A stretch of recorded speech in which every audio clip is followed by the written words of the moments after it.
Muchas gracias, señora presidenta. Un saludo cordial a los colegas legisladores y a quienes nos siguen a través de los canales legislativos. Qué bueno pasar al debate de leyes que benefician al país.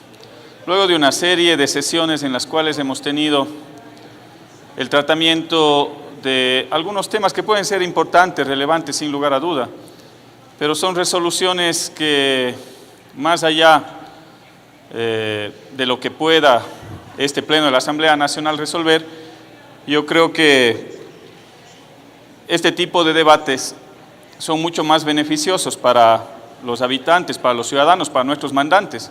Es lamentable que cuando hay este tipo de debates que son propositivos, yo saludo las intervenciones de los colegas legisladores, lamentablemente aquí no está la presencia de los medios de comunicación informando qué es lo que está haciendo la Asamblea Nacional en beneficio de las grandes mayorías, en beneficio de nuestros mandantes. Yo creo que ese es un elemento que debo rescatar en esta intervención. Con respecto a la ley, yo creo que aquí hay un beneficio que sobre todo es determinante, importante para los más pequeños, para los actores de la economía popular y solidaria, para los pequeños y medianos actores de la economía. Y sin lugar a duda esto se resalta porque a diferencia de la gran empresa, de pronto la gran empresa tiene otras capacidades mayores de contratar bufetes de abogados y un equipo técnico que se encargue de llevar adelante la tramitología, pero el pequeño y el mediano no lo tiene. Y precisamente esta ley está enfocada para tener la posibilidad de disminuir los trámites actuales existentes, hacer una evaluación de todos los trámites existentes y, por supuesto, tener las condiciones que nos permitan mejorar y ser mucho más ágiles y la administración pública sea mucho más ágil. Y el ámbito de esta ley precisamente no solo está encaminado al sector de la función ejecutiva, conforme está establecido un decreto del presidente actual, sino también se hace extensivo a las diferentes funciones del Estado, pero sobre todo aquí hay un elemento que es importante y ya en el debate lo voy a exponer. También es extensivo hacia los diferentes niveles de gobiernos autónomos descentralizados para el cumplimiento de esta normativa. Creo que se ha llevado adelante esfuerzos importantes en el seno de la comisión. Yo quiero rescatar la intervención de cada uno de los legisladores que son miembros de esta comisión, del presidente proponente de esta ley, y también, por supuesto, rescatar algunas de las iniciativas que se están planteando en el Pleno de la Asamblea Nacional. Creo que han habido esfuerzos importantes e interesantes desde hace muchos años atrás. Aquí yo quiero discrepar con alguna intervención anterior. Un ejemplo claro y concreto fue el decreto ejecutivo 149 del 18 de diciembre del 2013, que planteó la creación de un comité de simplificación de trámites.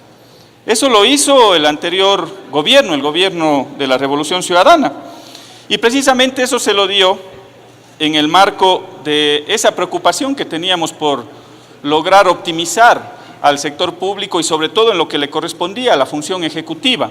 Pero ¿cuáles son los resultados de ese acuerdo presidencial, de ese decreto presidencial? Nosotros podemos medirlo a través de algunos indicadores. Uno de los indicadores que les voy a plantear, que me parece que son interesantes, es, por ejemplo, cómo se vio la gestión desde el 2015 hasta el 2016. Y ahí se ha planteado la simplificación de cerca de 900 trámites en ese periodo 2015-2016. 900 trámites se simplificaron, que tenían una incidencia del 80% en el número de trámites a nivel general. Entonces ahí hay un avance importante. También eso significó alrededor de $70 millones en ahorro a los ciudadanos por la eficiencia de esos trámites, por el tiempo que les tomaba llevar adelante cada uno de esos trámites. También debo indicar que más de 300 trámites pasaron a ser en línea, los que antes eran presenciales, en alrededor de 40 instituciones del sector público de la función ejecutiva. Yo creo que ahí hay un tema importante que vale la pena rescatar, el esfuerzo que se llevó adelante el gobierno anterior. Y también se pasó a finales del 2014, como promedio de requisitos de 10, el número de 10, a un promedio de 2.5 por trámite en número de requisitos. Y eso se lo dio gracias a la automatización pero sobre todo gracias a la interoperatividad de la función pública en el ámbito del Ejecutivo. Y también hay otro tema que es interesante con relación a las interrelaciones del ciudadano con el sector público de la función ejecutiva. Pasó de 3 a finales del 2014 a 1.6 interacciones. ¿Eso qué quiere decir? Que los ciudadanos pasaban en promedio en 3 ventanillas y al final del 2015 pasaron a estar en 1.6 ventanillas por cada trámite que realizaban. Pero también hay un elemento importante que no quiero dejar de mencionar, y es que en el ranking del gobierno electrónico de las Naciones Unidas, gracias a la implementación de estas políticas, el Ecuador pasó del puesto 102 al puesto 78 en el ranking de gobierno electrónico de las Naciones Unidas. Pero ¿por qué no podemos avanzar más?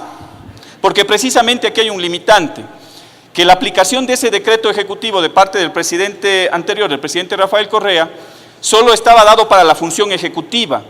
Y es por eso que la importancia de esta ley radica en la ampliación que le estamos dando a las diferentes funciones del Estado, pero sobre todo a la corresponsabilidad que tiene que existir de los diferentes niveles de gobiernos autónomos descentralizados. Y es por eso que esta ley es importante, porque abarca todo ese ámbito de acción y nos va a permitir, yo estoy seguro, que en un futuro podamos inclusive estar mucho más abajo en el ranking de gobiernos electrónicos de las Naciones Unidas. ¿Qué elementos hay importantes dentro de esta ley que yo quiero rescatar? Me parece importante rescatar algunos elementos. Hay derechos y beneficios que están en esta ley. Por ejemplo, la veracidad de la información. Se asume que la información entregada por el ciudadano es verídica y no tendría que certificarla o que notarizarla. Aquí hay un beneficio tangible para la población. Que se entregan los documentos por una sola vez en la institución. Es decir, si es que yo quiero hacer un trámite en la misma institución y es un trámite distinto al que inicié unos días antes, ya no necesito presentar esos documentos, esos certificados que ya fueron entregados.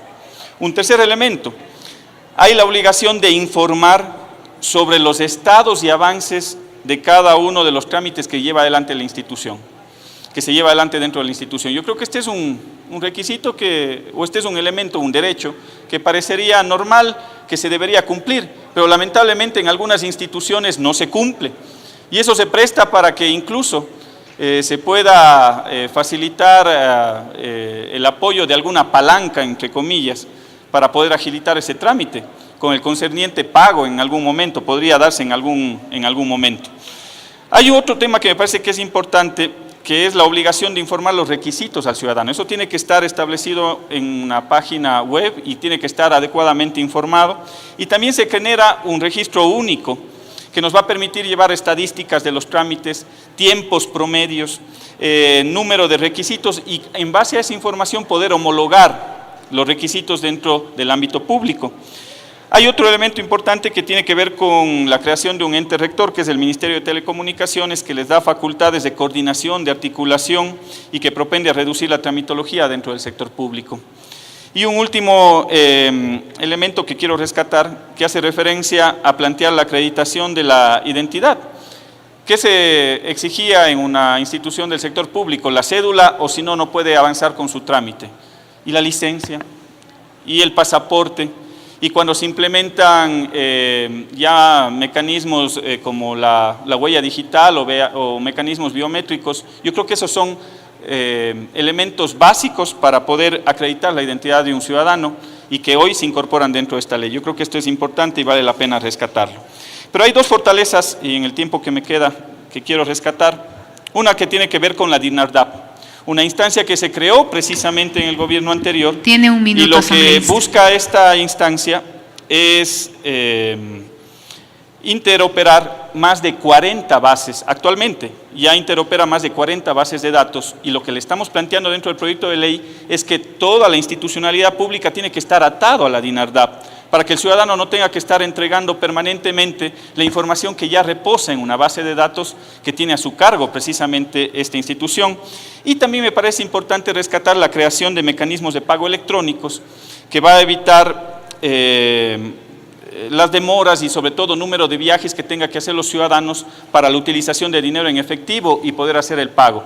Y eso es acorde precisamente a la política planteada por el actual presidente de la utilización de medios de pago electrónicos. Y aquí un aporte, y con esto termino, Presidenta, para el presidente de la comisión y proponente.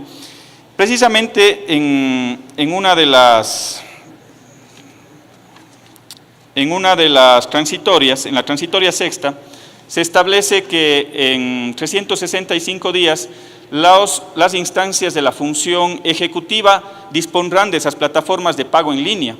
Y aquí yo quisiera plantearle al proponente que no sea solo para la función ejecutiva, que sea para las diferentes funciones del Estado y para los diferentes niveles de gobierno autónomos descentralizados que superen los 50.000 habitantes, que sea extensivo la utilización de mecanismos de pago electrónico para toda la instancia pública, con la finalidad de dar facilidades a que los ciudadanos puedan hacer esos pagos en línea y evitar un número de viajes excesivos para la utilización de dinero en efectivo. Eso como un aporte para el proponente. Gracias, Presidenta. Muchísimas